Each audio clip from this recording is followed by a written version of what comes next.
O que teria acontecido se a Alemanha tivesse vencido a Segunda Guerra Mundial? O mundo teria tomado um rumo completamente diferente. Até 2025, a Europa se tornaria o núcleo político, econômico e militar do Terceiro Reich. A língua germânica teria predominado como língua oficial nas escolas, instituições e meios de comunicação. O conceito de Lebensraum, promovido desde os primeiros dias do nacionalsocialismo, teria sido totalmente realizado, expandindo as fronteiras alemãs para o leste e deslocando povos inteiros para estabelecer colônias arianas. As sociedades multiculturais teriam desaparecido progressivamente, substituídas por estruturas etnicamente homogêneas, seguindo a visão racial promovida por Heinrich Himmler. A diversidade cultural teria sido vista como uma ameaça à ordem estabelecida. Valores germânicos tradicionais, como obediência, disciplina e dever para com o Estado, teriam sido pilares fundamentais da educação e da vida pública. A visão impossível. O que aconteceria com o mundo se os aliados perdessem a Segunda Guerra Mundial? Ano de 1944. O mundo está em guerra. A Operação Overlord, que em nossa história garantiu a libertação da Europa, falha miseravelmente. As praias da Normandia se tornam uma armadilha mortal. Hitler, convencido de sua invulnerabilidade, lança uma contraofensiva brutal que empurra os aliados de volta para o outro lado do Canal da Mancha. Churchill, politicamente enfraquecido, não conseguiu se firmar nem mesmo com a ajuda dos Estados Unidos, que estavam sobrecarregados no Teatro do Pacífico, e o líder britânico foi substituído. O Reino Unido, isolado, bombardeado e sem apoio americano efetivo, assina uma paz condicional com os nazistas. A Alemanha nazista estabelece um governo colaboracionista em Londres e o moral inglês rapidamente entra em colapso. As universidades estão sendo expurgadas de acordo com os critérios da raça ariana sonhada por Hitler. A BBC se torna um órgão de propaganda nacional-socialista. No metrô, ouvem-se discursos do Führer em vez de música ou notícias locais. Na frente oriental, o inverno russo não consegue deter a Wehrmacht de Hitler, que avança brutalmente sobre Stalingrado.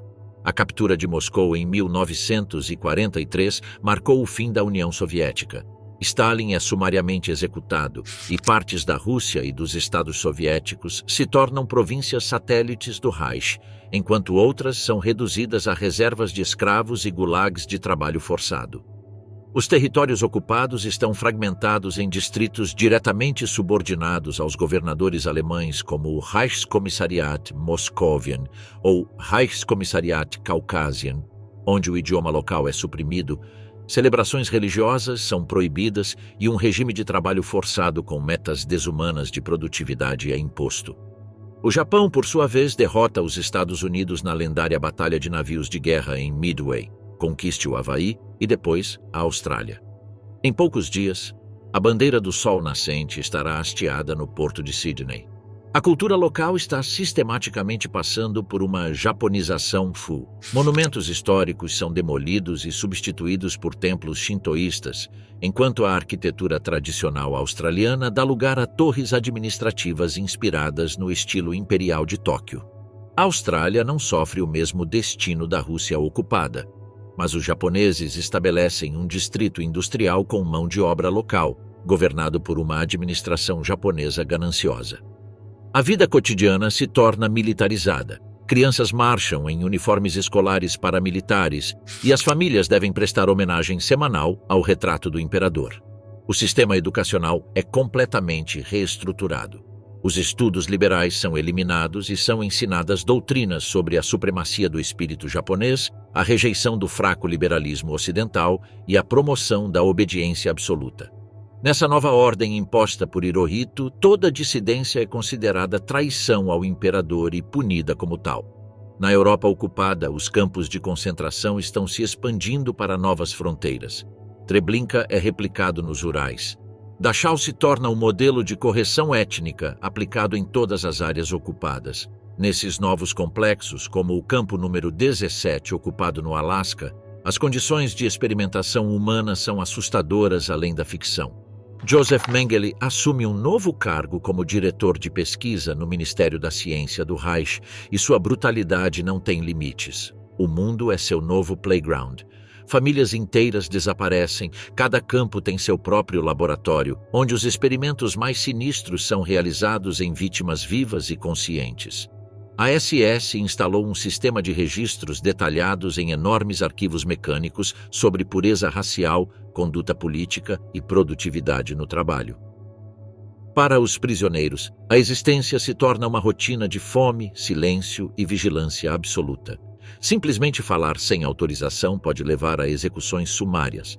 São instalados sistemas de alto-falantes que repetem slogans do partido durante o dia e a noite, impedindo o descanso mental. O impacto psicológico é devastador. Muitos presos perdem a capacidade de falar, outros desenvolvem síndromes de obediência automática e alguns se apegam a códigos morais íntimos, repetindo orações ou fórmulas matemáticas como seu único refúgio contra a desumanização. Populações próximas aos novos campos ao redor do mundo são forçadas a colaborar e viver sob constante paranoia.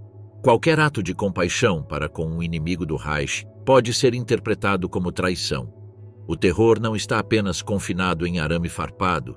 Ela se infiltra em cada lar, em cada sala de aula, em cada conversa sussurrada nos mercados ocupados. Em meio a tanta confusão, medo e desespero, a única coisa que todos sabem é que uma nova ordem mundial foi imposta. Nova ordem mundial, a nova ordem mundial que domina o planeta com mão de ferro. Com a vitória assegurada, o Terceiro Reich estabelece a Neue Ordnung, a nova ordem mundial. A Europa Ocidental é germanizada. O uso de línguas como polonês, francês e holandês é desencorajado com educação bilíngue disponível em todos os níveis da sociedade. Alguns países aliados do eixo, como Itália e Espanha, podem manter seus idiomas, desde que também aceitem o modelo bilíngue e eliminem variações locais ou idiomas regionais como o catalão. O alemão é imposto como língua oficial e os currículos escolares são reformulados para retratar a história anterior à invasão nazista como um mundo antigo e horrível, e Hitler como um salvador no clássico tropo de civilização versus barbárie. Em Paris, a Torre Eiffel se torna uma estação de rádio estatal alemã. Isso não era necessário, mas Goebbels o considerou um grande ícone de conquista. Os Estados Unidos da América estão fragmentados e, em vez de um Muro de Berlim, é estabelecido um Muro do Mississippi, dividindo o país em América Oriental e Ocidental. A vida sob ocupação varia de acordo com a região. Na costa leste, agora a Confederação Americana ocupada pelas forças de Hitler, a população civil vivencia uma mistura de submissão forçada e adaptação. A cultura tradicional americana é substituída pela germanização sistemática. Músicas com raízes africanas e afro-americanas como jazz e blues são proibidas, nomes de ruas são alterados para nomes alemães e igrejas são forçadas a incorporar símbolos do partido nazista. As autoridades do Reich governam ao lado de elites colaboracionistas que desfrutam de privilégios em troca de sua lealdade. Alguns americanos ricos que apoiaram Hitler mesmo antes da guerra desfrutam de posições privilegiadas. Walt Disney é o novo ministro interino da cultura e Henry Ford é o novo ministro da indústria e transportes, até o dia de sua morte. O sistema educacional está sendo reestruturado para incutir valores nacional-socialistas e erradicar o pensamento liberal. A polícia secreta, presente em cada bairro, alimenta uma cultura de medo e denúncia. Enquanto isso, na costa do Pacífico, chamada de Protetorado do Pacífico Norte sob o domínio japonês, a vida cotidiana é governada por uma rígida hierarquia imperial. Os cidadãos são classificados de acordo com sua confiabilidade e aqueles considerados problemáticos são presos em campos de reeducação. Nas escolas, as crianças aprendem história japonesa, prestam homenagem ao imperador Hirohito em cerimônias matinais e praticam caligrafia com caracteres kanji. Feriados tradicionais americanos são substituídos por celebrações do calendário japonês. Apesar da vigilância, redes de resistência persistem em ambos os territórios ocupados. Bibliotecas clandestinas, estações de rádio escondidas e comunidades secretas que ensinam história e literatura proibida. Mas falaremos mais sobre isso depois. A vida cotidiana é um exercício de vigilância e adaptação constantes, onde os americanos aprendem a sobreviver entre o silêncio e a subversão. Na América Oriental, os nomes das cidades mudam. Boston se torna Nova Orleans. Neuendorf e Nova York tornam-se Neo-Berlim. A identidade cultural se dissolve, substituída por uma fusão opressiva arquitetada por ministérios de propaganda e arquitetos ideológicos. Hollywood cai nas mãos de Goebbels e é transformada em um estúdio estatal que produz filmes heróicos arianos e histórias de honra de samurais. Na América Latina, regimes fascistas florescem. Argentina, Brasil e Chile tornaram-se estados clientes do Reich, bem como resorts de verão para nazistas e nobres japoneses. As universidades locais adotam o modelo nazista de instrução racial. A África fica exclusivamente nas mãos da Alemanha. O Reich transforma o continente em seu principal recurso geográfico de matérias-primas, combustíveis fósseis, minerais raros e pedras preciosas. No novo vice-reino na África, ou vice-reino da África, as potências coloniais do eixo restauram a escravidão sob o eufemismo de servidão hereditária. Homens, mulheres, crianças e idosos trabalham incansavelmente e nas piores condições, minerando e colhendo produtos para o Reich. Em países como Congo, África do Sul e Sudão, focos de resistência locais ou britânicos estão afogados em sangue. O Vaticano sobrevive, mas sob vigilância constante. Os serviços de inteligência do Reich monitoram cada sermão, cada encíclica, cada atividade do clero. Muitos cardeais desaparecem misteriosamente ou são substituídos por figuras alinhadas à ideologia do regime.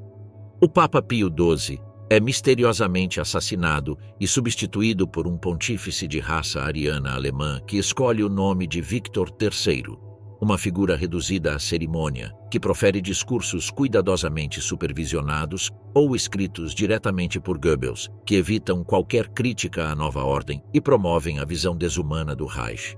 No entanto, nas catacumbas do catolicismo, um fervor oculto persiste. Padres clandestinos celebram missas secretas em porões, gravam e distribuem panfletos com mensagens subversivas do Evangelho, reinterpretando os ensinamentos de Cristo como um chamado à desobediência moral diante do totalitarismo.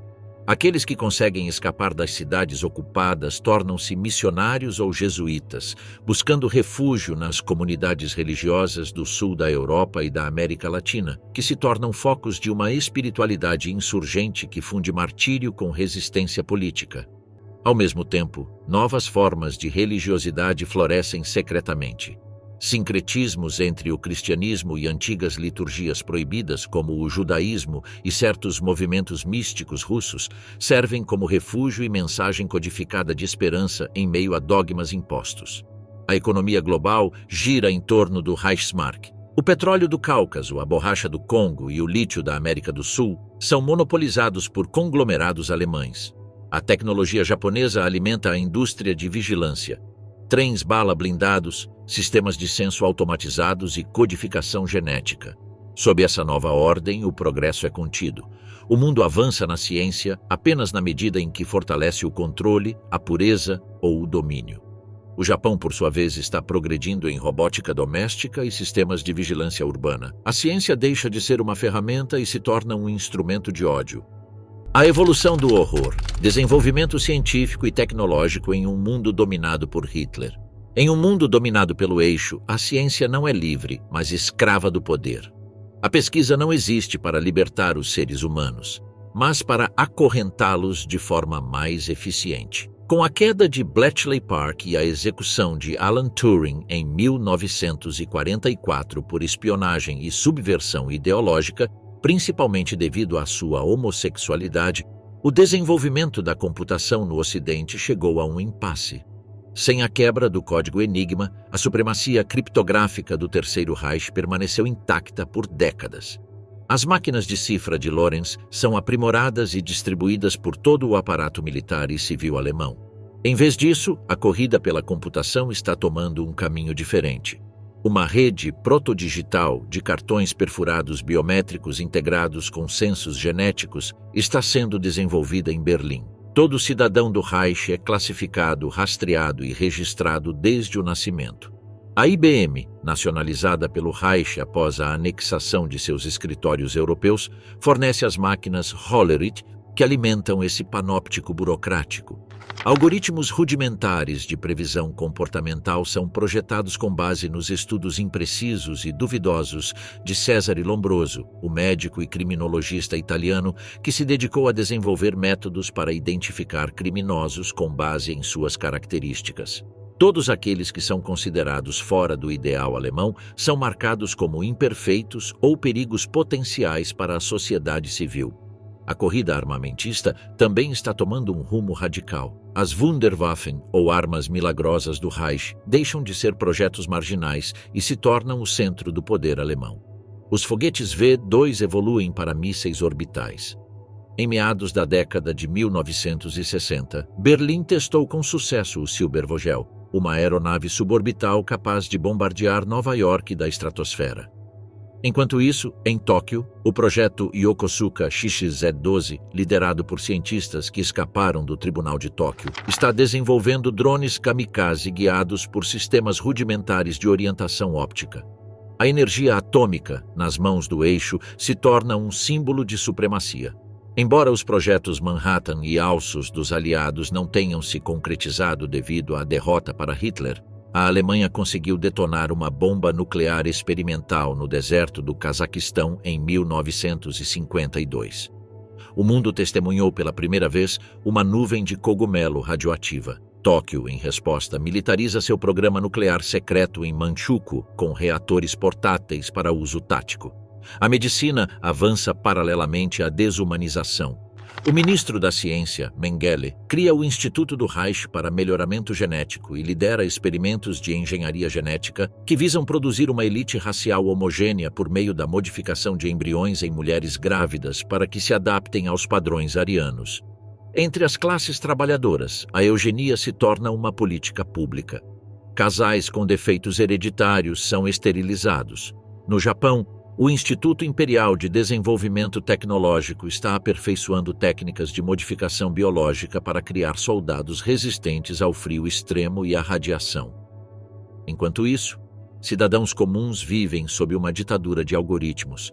Cada passo é rastreado, cada expressão facial é registrada. As casas são equipadas com sensores acústicos que identificam palavras proibidas.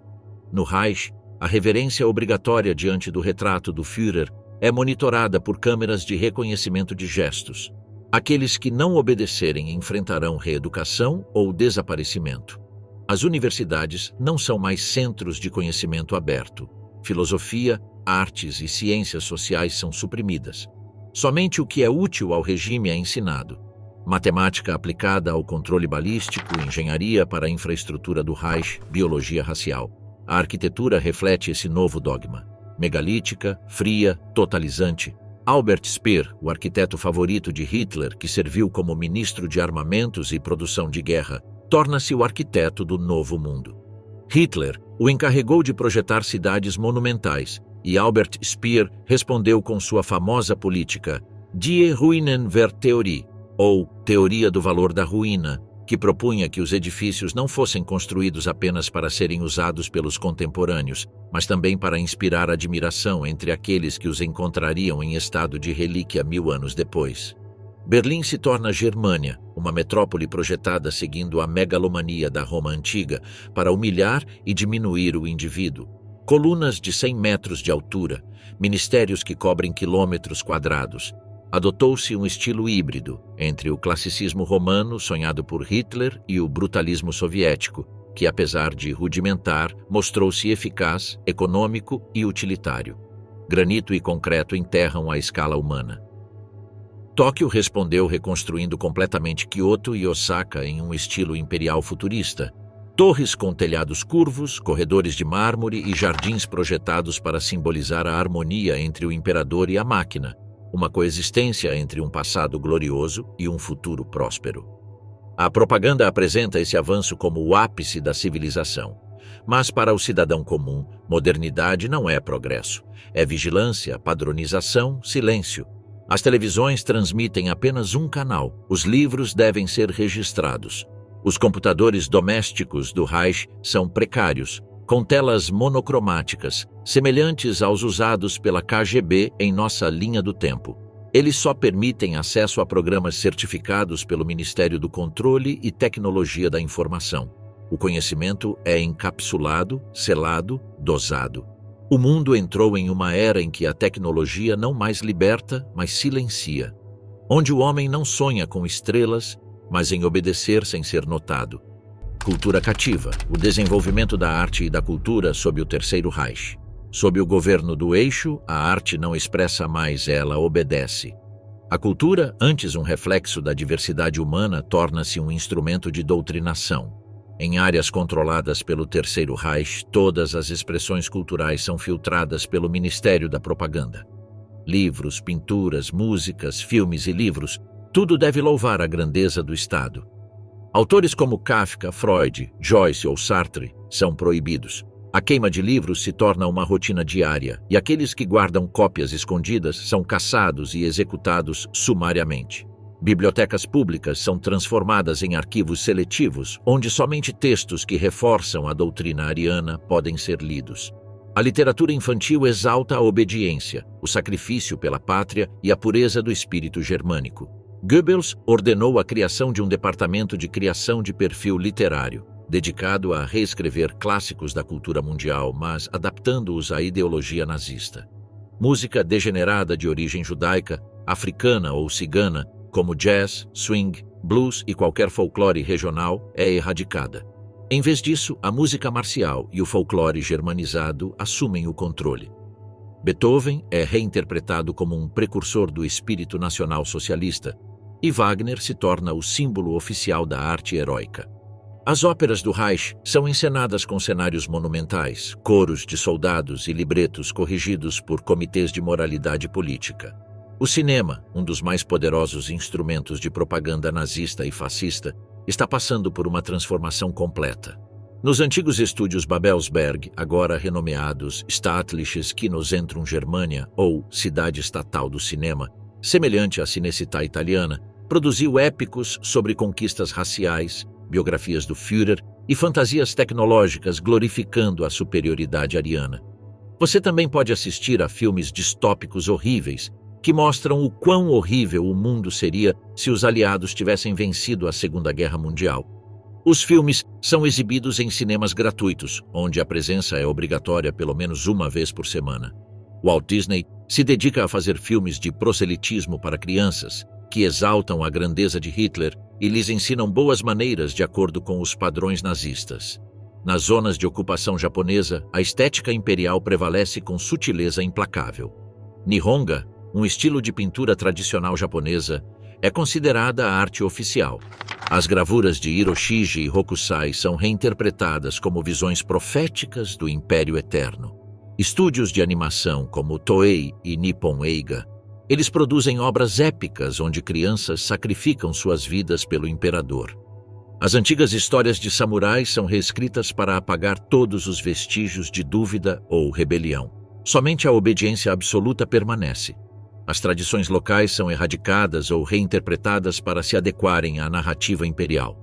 Nas Filipinas, por exemplo, danças tradicionais são transformadas em coreografias militares. Na Coreia, nomes coreanos são proibidos e festivais históricos são substituídos por celebrações do nascimento de Hirohito. A China é a região mais difícil para estabelecer uma presença cultural e os japoneses preferem misturar suas tradições com as dos locais para torná-las mais toleráveis. A língua se torna um campo de batalha. O japonês domina escolas, jornais e placas de rua. Obras literárias locais desaparecem ou são reescritas com valores imperiais. A mídia é completamente controlada. O rádio transmite discursos do Führer e noticiários elogiando as vitórias do Reich. No Japão, estações de rádio transmitem leituras do Kojiki, o texto fundador do Império, enquanto contadores de histórias profissionais recitam poesia patriótica acompanhados de tambores taiko. A televisão se limita a noticiários, desfiles militares e concursos onde a lealdade doutrinária é recompensada. Nas áreas rurais, são instalados alto-falantes que repetem slogans durante o dia e a noite. Artistas dissidentes são perseguidos e enviados para campos de concentração, gulags ou desaparecem sem deixar vestígios. Alguns se juntam a movimentos de contracultura underground. Em porões de Berlim, Grupos de poetas recitam versos proibidos à luz de velas. Na costa da Califórnia, músicos exilados da antiga tradição do jazz se reúnem para tocar em código. A cultura de resistência está escrita nas margens. Grafites com citações de Camus ou Primo Levi, manuscritos copiados à mão, peças encenadas em casas particulares sob vigilância extremamente confidencial. A identidade fragmentada dissolve-se num mar de propaganda. As gerações nascidas após a vitória do Eixo crescem sem conhecer nenhuma outra narrativa. Eles acreditam que a Segunda Guerra Mundial foi uma cruzada justa, que a humanidade foi salva pela pureza. Essa diversidade era uma doença erradicada. Nas escolas, as crianças aprendem que a história começa em 1945 com a ascensão da nova ordem. Assim, a arte não mais provoca, questiona ou liberta. Ela só serve ao poder. A cultura foi tomada refém por um império que só tolera os ecos de sua própria voz. Progresso sem alma, a ciência distópica do Terceiro Reich. A ciência é uma ferramenta poderosa. Nas mãos erradas, torna-se um instrumento de controle, de mutilação moral, de dominação absoluta. Sob o regime do Eixo, conhecimento não é liberdade. É vigilância, é eugenia, é repressão tecnológica. Com seu novo cargo como ministro, Josef Mengele transforma seus experimentos em Auschwitz em protocolos padrão, que são replicados em dezenas de centros, da Groenlândia ao Tibete ocupado. As crianças são classificadas de acordo com a assimetria craniana, elasticidade vocal e velocidade de resposta a estímulos dolorosos. A genética, despojada de toda ética, torna-se uma máquina classificadora de pureza. Os avanços na biotecnologia permitem a implementação de registros genéticos obrigatórios. Todo cidadão europeu deve usar uma tatuagem invisível com código biométrico. Esses dados alimentam os arquivos centrais em Berlim, onde algoritmos operados por computadores rudimentares do tipo SUSE Zeta 4 decidem sobre permissões de reprodução, mobilidade ou emprego. Pessoas com defeitos hereditários, histórico de doença cardíaca, miopia grave, histórico de depressão, tendências homossexuais ou crianças comprovadamente mestiças são esterilizadas sem consentimento. No sistema médico do Reich, não há pacientes, apenas unidades funcionais.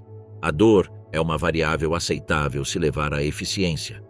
Hospitais, como o Instituto Kaltenbrunner em Praga, são especializados em prolongar a vida de trabalhadores escravos por meio de cirurgias forçadas, próteses experimentais e o uso de drogas psicoativas. O objetivo não é curar, mas manter você de pé. Nos territórios ocupados da América, a tecnologia nazista é adaptada à infraestrutura local.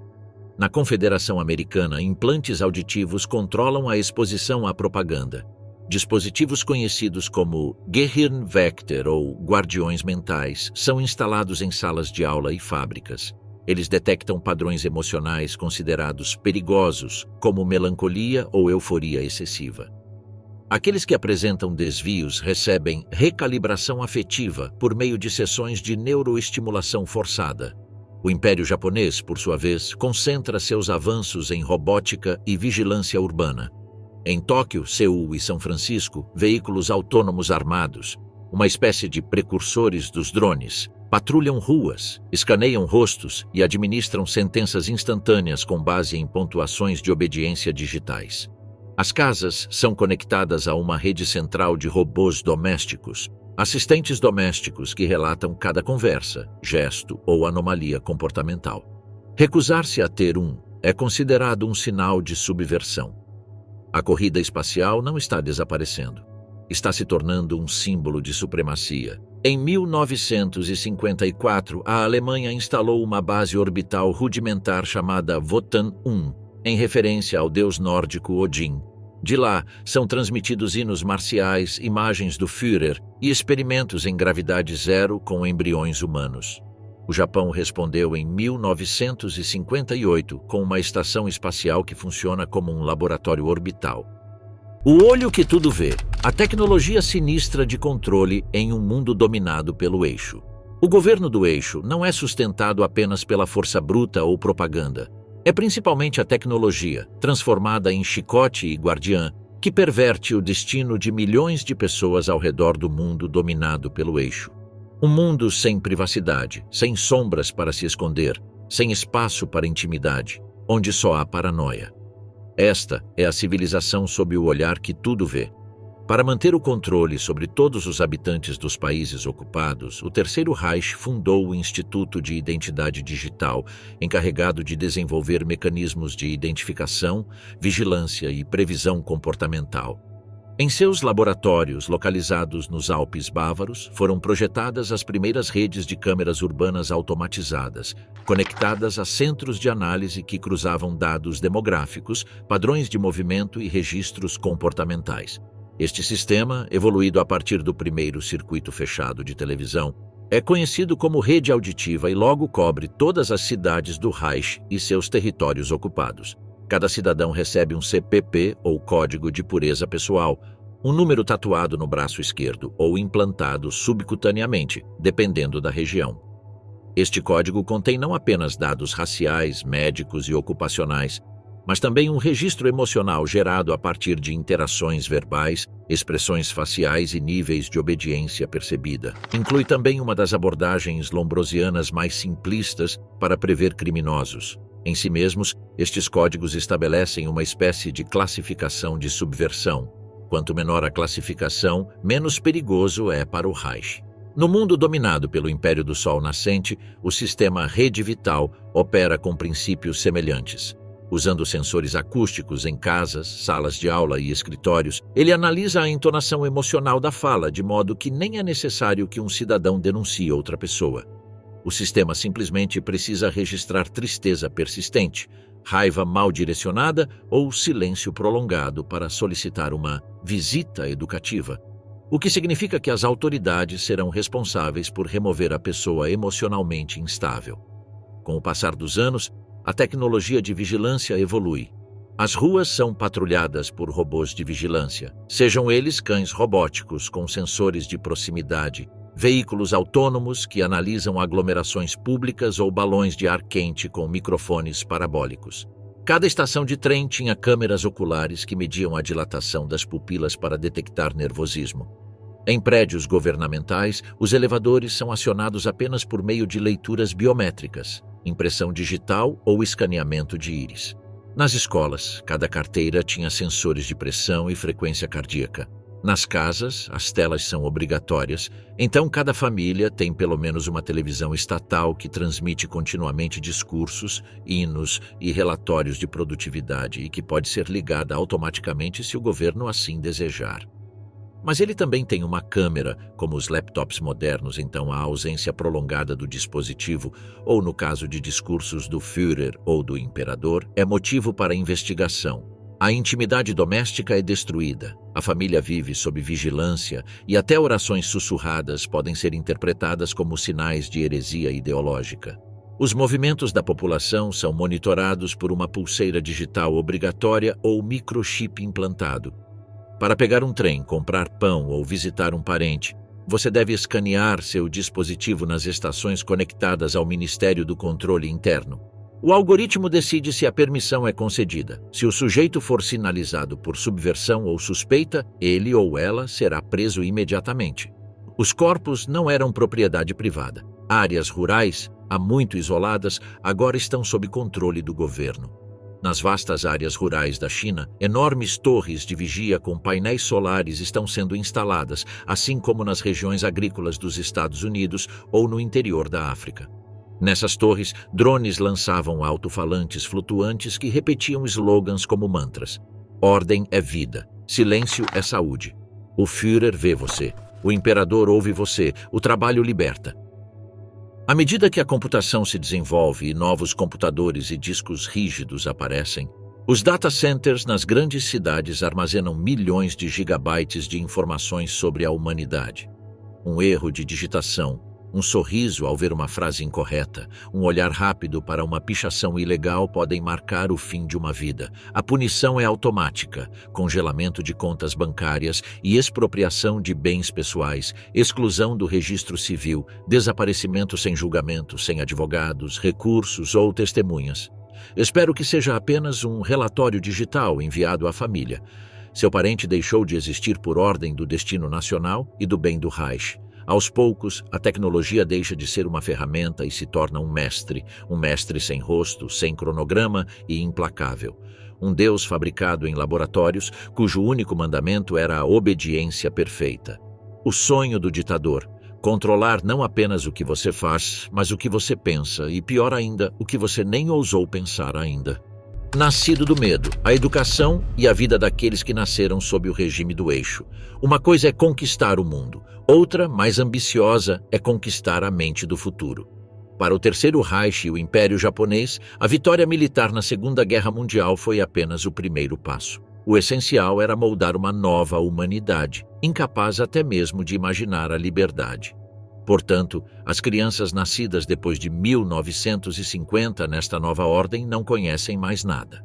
Para eles, a guerra é um mito, a democracia é uma palavra sem sentido e a liberdade são as possibilidades limitadas que eles têm dentro de suas condições sociais. Não há mérito nem possibilidade de avanço social. Eles são filhos do medo, criados não para pensar, mas para obedecer.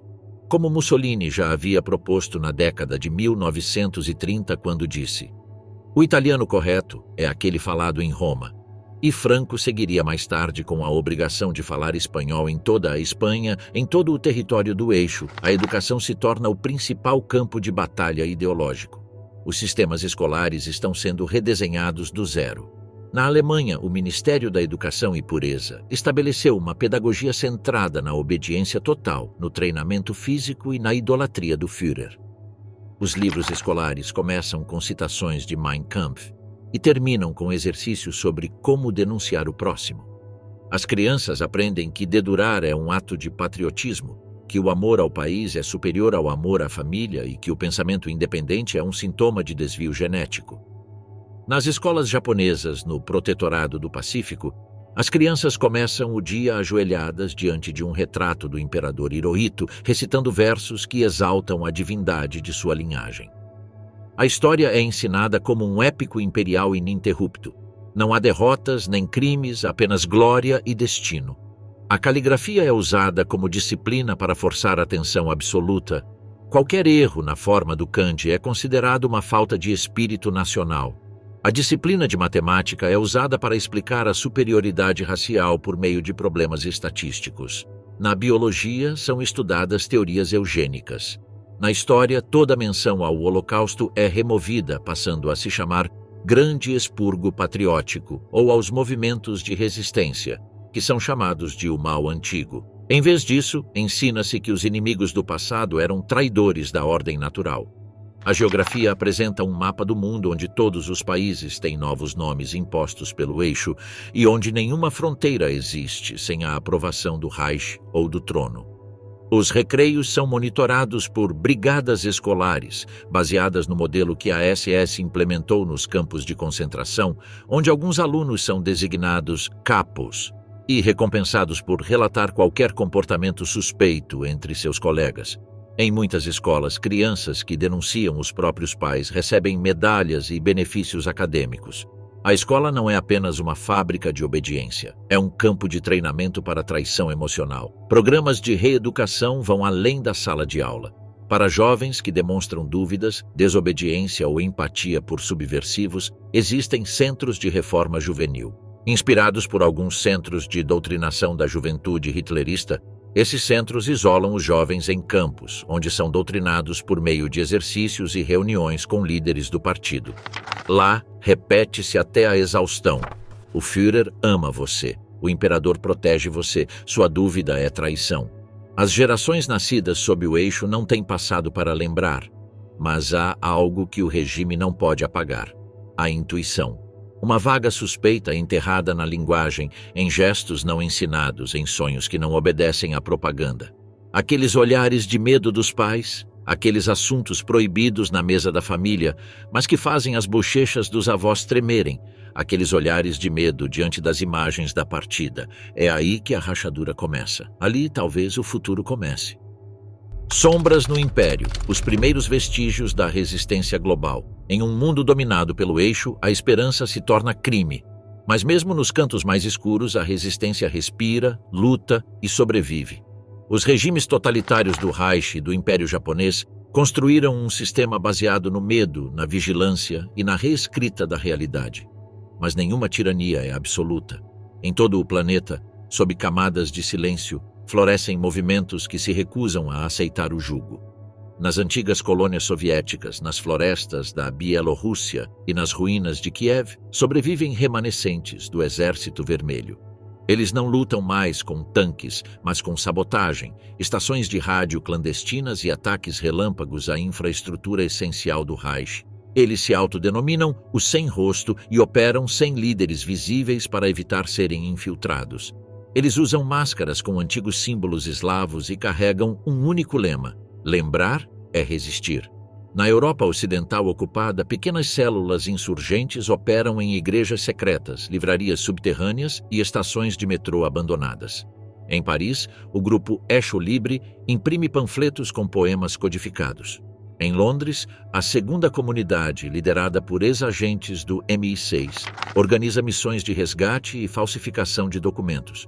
A existência deles é uma guerra contra o esquecimento. Nos Estados Unidos fragmentados, a resistência assume muitas formas. Na Confederação Americana, grupos afro-americanos, judeus ocultos e ex-militares colaboracionistas arrependidos encontraram a rede subterrânea, uma cadeia de túneis, casas seguras e transmissões codificadas conectando cidades como Atlanta, Detroit e Nova York. Eles usam sinais em partituras musicais, receitas culinárias alteradas e tatuagens simbólicas como códigos de comunicação. Na costa do Pacífico, o controle japonês é mais rígido, mas não absoluto. Nos vales do Oregon e nas montanhas da Califórnia, ex-militares, liberais, nativos americanos e dissidentes formam as comunidades da neblina. Seus membros vivem isolados, criam tecnologias alternativas e transmitem sinais de rádio piratas com mensagens em Esperanto para evitar a detecção pelos sistemas de censura japoneses. A zona neutra na fronteira americana é um foco de tensão.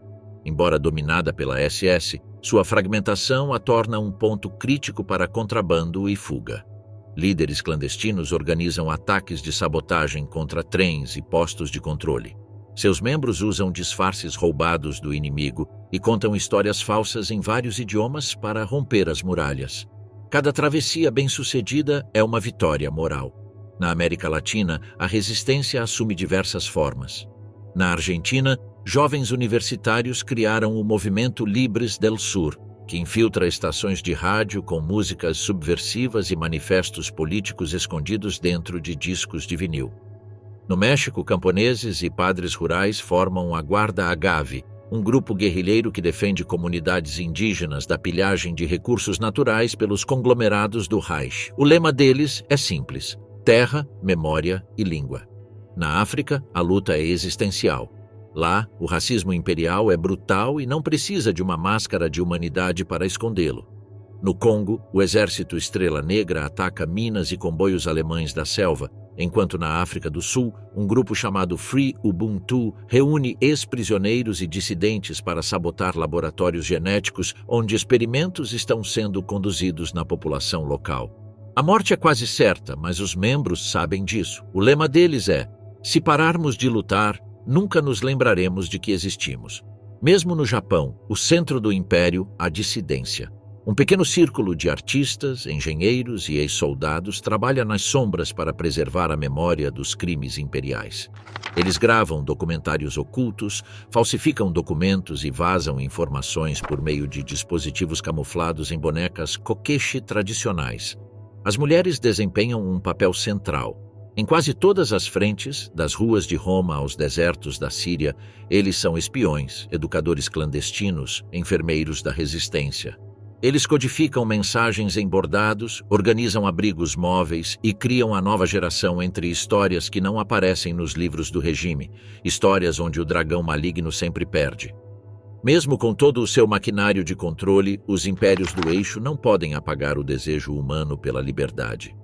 Cada canção proibida cantarolada no escuro, cada palavra escrita nas margens de um livro didático, cada gesto de desobediência silenciosa é uma rachadura na parede.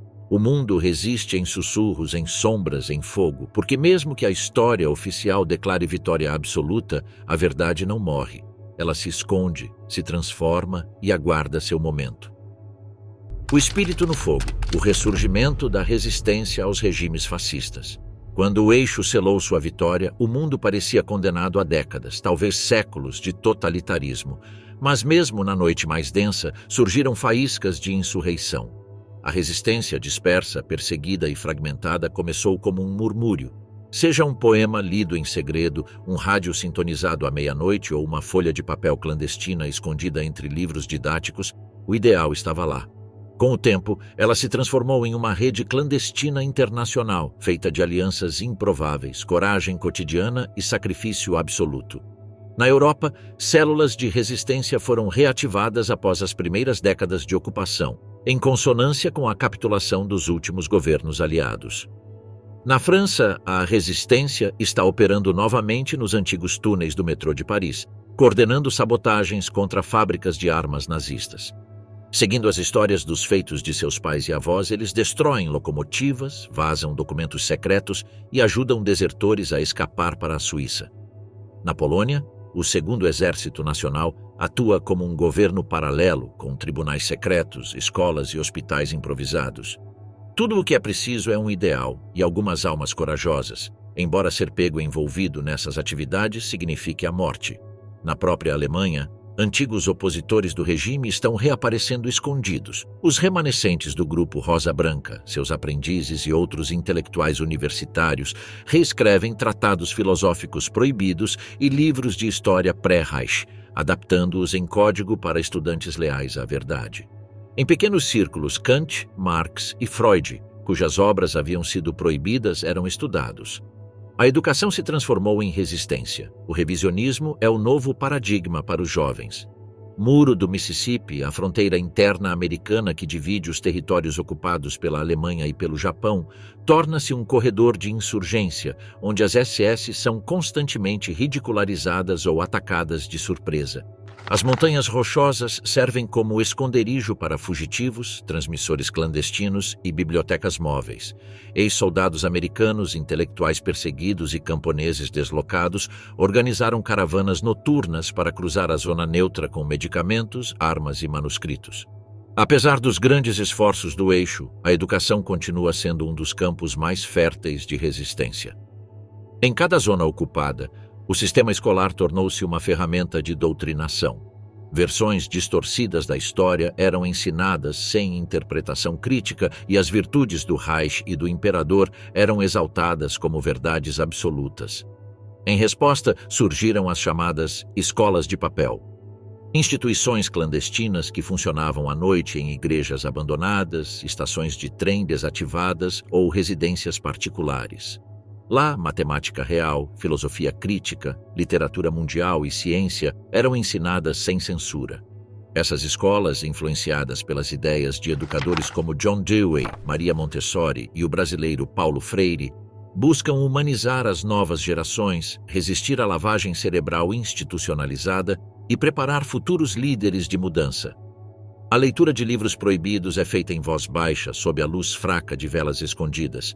Cada lição é uma conspiração contra o esquecimento. Nos territórios do Pacífico, a resistência assume um caráter diferente. Os japoneses impuseram uma estrutura extremamente densa de vigilância social. Vizinhos espionavam vizinhos, escolas funcionavam como centros de monitoramento ideológico e rituais públicos de obediência eram obrigatórios. No entanto, no Havaí, na Califórnia, nas Filipinas e no Sudeste Asiático, os movimentos insurgentes estão encontrando rachaduras. Nas Filipinas, o Exército do Espírito Livre, formado por ex-soldados aliados e guerrilheiros locais, usa a selva como refúgio. Eles criaram estações de rádio piratas que bloqueiam transmissões oficiais, distribuem panfletos com símbolos cristãos reinterpretados como chamados à insurreição e sabotam a infraestrutura imperial. Em São Francisco, a resistência urbana consiste em redes de jovens bilíngues que hackeiam transmissões de propaganda e reprogramam anúncios eletrônicos para transmitir poemas censurados ou proclamações libertárias em inglês. É claro que as mulheres são essenciais na nova luta contra a dominação global do Eixo. Em um mundo dominado por uma ideologia masculina, racista e militarista, muitas mulheres encontram formas secretas de subversão, como enfermeiras que falsificam registros médicos para proteger pacientes que o Reich considera defeituosos. professoras que escondem e recitam cópias de Shakespeare ou costureiras que bordam mensagens em códigos têxteis. Grupos de freiras formaram uma vasta rede, como fizeram nos países ocupados durante o início da solução final, para fornecer passagem segura a crianças judias ou mestiças, ou crianças cujos pais eram considerados inimigos do Estado. No Japão, até mesmo dentro do próprio império, dissidentes estão surgindo. Monges budistas críticos ao militarismo imperial, professores demitidos por se recusarem a ensinar ódio racial e mães ensinando clandestinamente haikais proibidos com mensagens pacifistas. Mas a resistência também encontra seus métodos violentos. Sabotagem, assassinatos seletivos e insurgência armada estão se tornando comuns, especialmente nos Balcãs, nos Alpes suíços e em certas regiões urbanas das Américas. Apesar da repressão brutal, cada ação era uma declaração. A opressão não era total. Era impossível que assim fosse. Aos poucos, começa-se a perceber que há mais cidadãos dominados do que militares dominantes. É claro que a resposta do eixo é sempre implacável. Operações de limpeza étnica, punição coletiva, destruição de aldeias inteiras e represálias indiscriminadas. Mas quanto mais sangrenta a repressão, mais ela alimenta a convicção de que a tirania pode e deve ser desafiada. À margem do medo nasce outra forma de civilização, fragmentário, subterrâneo e frágil, mas profundamente humano. A resistência do povo nunca é uma guerra convencional, mas sim uma luta pela memória, pela verdade, pela alma do mundo.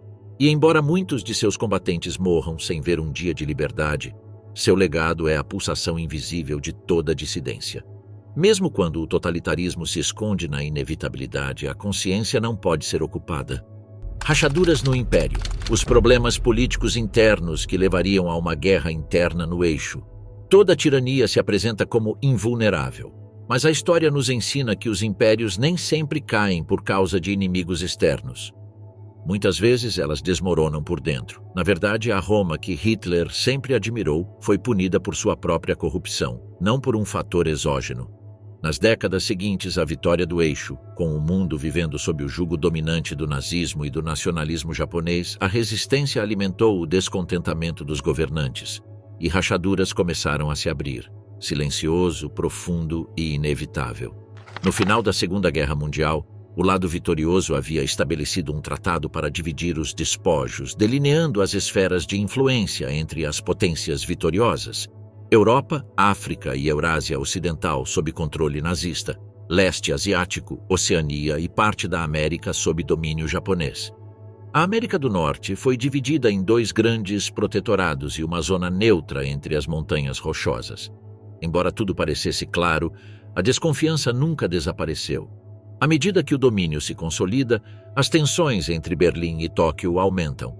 Ambas as potências se veem como pilares de uma ordem civilizadora, mas com visões radicalmente diferentes. Para os nazistas, a história culmina no domínio e na supremacia ariana. Para os japoneses, a supremacia cultural imperial e sua missão divina de libertar a Ásia. A coexistência sempre foi forçada. Na verdade, os alemães e os japoneses nunca se viram como iguais, assim como Hitler não via os italianos como iguais, embora admirasse Mussolini. Os primeiros sinais de ruptura surgem nas regiões de fronteira. No que antes eram os Estados Unidos, militares alemães da Confederação Americana acusam seus colegas japoneses, que estavam no comando do Protetorado do Pacífico Norte, de infiltrar agentes em território nazista para fomentar a desobediência civil entre cidadãos germanizados. Tóquio, por sua vez, aponta o expansionismo econômico alemão na Coreia e no Vietnã como atos de provocação, enquanto o aumento dos custos de energia, praticamente monopolizado pelas políticas extrativistas do Reich na África e na antiga União Soviética, coloca mais lenha na fogueira. As disputas se intensificam com a guerra de informação. Ambos os blocos começam a patrocinar redes clandestinas no território um do outro. Berlim financia dissidentes e guerrilheiros budistas nas Filipinas. Tóquio promove movimentos antinazistas na Polônia e no Cáucaso. Isso dá origem a uma espécie de guerra fria entre aliados. Abaixo da superfície, o controle global está sendo disputado entre dois poderes muito claros. Um eixo que o mundo nunca poderia deixar para trás, assim como não poderia em nossa linha do tempo. Ocidente versus Oriente. É claro que nem toda a instabilidade vem de fora. Dentro do próprio Reich, as tensões ideológicas começam a aumentar. Após a morte de Hitler, uma brutal luta política pela sucessão eclodiu. Heinrich Himmler, chefe da SS, propõe um Reich purificado, místico e teocrático em sua adoração ao destino ariano ou ao Übermensch. Hermann Göring, por outro lado, defende uma tecnocracia expansionista baseada na indústria, na ordem e no poder econômico.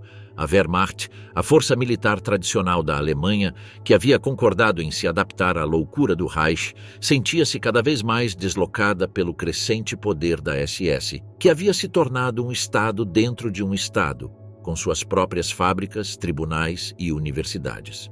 Secretamente, muitos oficiais militares de alta patente conspiram novamente contra a liderança nazista para restaurar a honra prussiana e desmantelar o aparato ideológico radical da SS. A Wehrmacht já havia tentado matar o Führer uma vez durante a Operação Valkyria, e esse fracasso não foi esquecido. O resultado de todos esses conflitos é um estado policial em constante expurgo interno. Todos os anos, generais desaparecem, professores são executados e regimentos inteiros sofrem expurgos preventivos de limpeza. No Império Japonês, os conflitos são mais sutis, mas não menos corrosivos. O imperador Hirohito, transformado em uma figura semidivina, torna-se cada vez mais simbólico, enquanto facções militares assumem o controle real. O exército e a marinha competem por recursos, território e prestígio. Surgem facções como um grupo de oficiais ultranacionalistas que promovem a militarização total do arquipélago e a retomada de uma guerra de conquista em direção à Sibéria. Alguns setores mais tradicionalistas temem que o império possa estar se tornando uma cópia do fascismo europeu, perdendo sua alma e dignidade japonesas, que coloca a honra acima de todos os outros valores. Em universidades como Kyoto e em templos shintoístas, começaram a surgir pensadores que defendiam uma restauração espiritual, em oposição tanto ao materialismo nazista quanto ao militarismo imperial.